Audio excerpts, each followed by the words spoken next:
Hey hello everyone, আবারও আমি হাজির আরেকটা নতুন ব্লগ এবং আবারও কিছু পাগলামি নিয়ে। ওহো, তোমাদের তো জানানোই হয়নি, আমি এসেছি আবার ম্যাডামের বাড়ির কাছে এই বৃষ্টি ভেজা দিনে দুজন মিলে একটু পাগলামি করতে।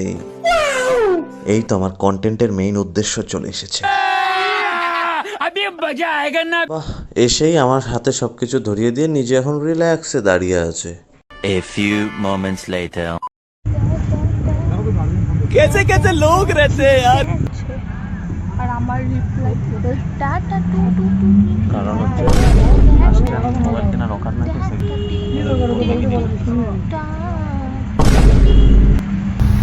এটা হচ্ছে আমার লিপস্টিক শেড। যদি কেউ জানতে চাও বলতে পারবো না, কারণ চুপ, কারণ আমি এটা 10-12টা লিপস্টিক अम्मा बहन पे आ जाऊंगा मैं इनकी। আমি এটা 10-12টা লিপস্টিক দিয়ে বানাইছি। দেখে নিয়েছো, পাগলামি আমরা এগুলোই করি সারাক্ষণ। সেই জায়গাটা কি সুন্দর লাগছে। এখানে সকালবেলা মানুষ হাঁকতে আসে। ওহ, কি স্টাইলিশ লাগছে আমাকে, আজকে তো যে কেউ পটেই যাবে। চোখলা ছাড়া আনারস লাগছে। ওহ, অনেক হচ্ছে, এত অপমান সহ্য করার পর আমার খুব খিদে পেয়ে গেছে, আগে খেয়ে নিই। না না, এমন ভাবে বললি যেন মানুষ মোমোর সব চোখ দিয়ে কোনোদিন দেখেই নেই। এই চুপ, মেলা এসেছে কিছু কিনে দে। বাস হয়ে গেল। মেলা আমরা যেভাবে দেখি आम जिंदगी আর মেলা যেভাবে আমাদেরকে দেখায়। ये है मेंटोस जिंदगी। তো যাই হোক, কাদা দিয়ে মাখামাখি দেখার পর একটু এসির হাওয়া খেতে শপিং এর বাহানা নিয়ে মলে এন্ট্রি আমাদের।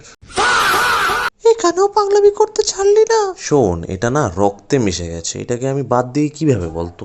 वो अलग ही लेवल का बंदा था। ওই যে শপিং করবি না বলে হাতে ওইটা কি। এই চুপ চুপ চুপ।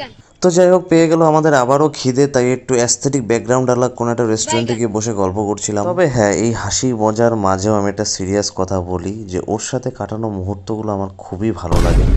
ওর সাথে কাটানো প্রতিটা মুহূর্ত, হাসাহাসি, পাগলামি সব কিছু যেন আমার স্মৃতির খাতায় আমি জমা করে রাখি। তো যাক গিয়ে অনেক ইমোশনাল হয়ে গেছিলাম, কিন্তু খাবার কোথায়? এই কে আছো, খাবার কোথায়? এই তো স্যার, খাবার এসে গেছে আপনার, এখন আপনি গান্ডে পিটলে কিনতে পারেন। এই এই এই, কি বললেন আপনি, কি বললেন?